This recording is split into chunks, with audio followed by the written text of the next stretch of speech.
আমি বিশেষত আপোনালোকে জানে যে অসম চৰকাৰ আৰু অসমৰ এই শীতকালীন যি বিধানসভা অধিৱেশন চলি আছে তাত অসমৰ বাবে অসমীয়াৰ বাবে আৰু আমাৰ ইয়াৰ এই ভূখণ্ডৰ বাবে খুব ঐতিহাসিক কিছুমান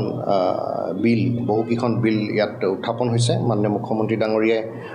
প্ৰেছ ব্ৰিফিঙত আপোনালোকেও দেখিছে বা যিবিলাক সম্প্ৰচাৰ হৈ আছে আপোনালোকে এইখিনি জানিছে। তাৰ ভিতৰত ভাৰতীয় জনতা পাৰ্টি অসম প্ৰদেশৰ হৈ ধন্যবাদসূচক মন্তব্য আৰু দুই এখন বিলৰ বিষয়ে আমি আপোনালোকৰ আগত অৱগত কৰিব বিচাৰিছোঁ।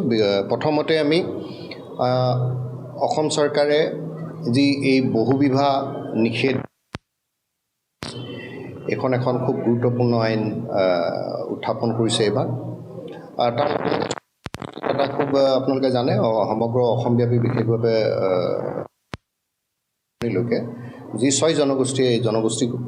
পাবৰ বাবে তেখেতলোকৰ যি ন্যায্য দাবী আছিলে তাৰ বাবে আন্দোলন বা অন্যান্য যিবিলাক ব্যৱস্থা তেওঁলোকে হাতত লৈছে তাৰো পৰিসমাপ্তিৰ দিশত যোৱাকালি আপোনালোকৰ সংবাদ মাধ্যমেও গম পাইছে যে শীতকালীন অধিৱেশনত এই যি 6 জনগোষ্ঠীয় যিটো বিষয় এই বিষয়ৰ বাবে বিল কেবিনেটত দাখিল কৰিছে আৰু এই কেবিনেট অধিৱেশনৰ একতে ভাৰত চৰকাৰ গৃহ মন্ত্ৰণালয়লৈ এইখিনি প্ৰেৰণ কৰিব। আৰু বহুদিনীয়া এটা সমস্যা যুগৰ পৰা আমাৰ অসমত বসবাস কৰা যিসকল চাহ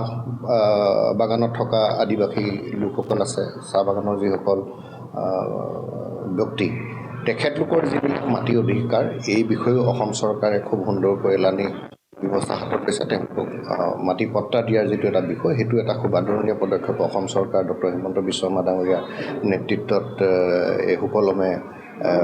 এইখিনি তেওঁলোকৰ হাতত দিবলৈ সক্ষম হ'ব ভৱিষ্যতৰ সময়ত। আৰু একেধৰণে শিক্ষক সমাজৰ কাৰণেও আপোনালোকে জানে বহুদিনীয়া এটা তেখেতলোকৰ দাবী আছিল যে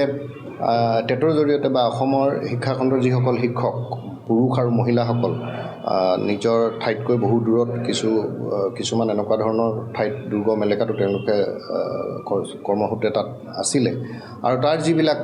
ট্ৰেন্সফাৰৰ কথা এইবিলাক 10 বছৰ বা 12 বছৰ ওপৰত আছিলে এইবিলাক পুৰুষৰ কাৰণে 7 বছৰ কৰিছে আৰু মহিলাৰ কাৰণে 5 বছৰ।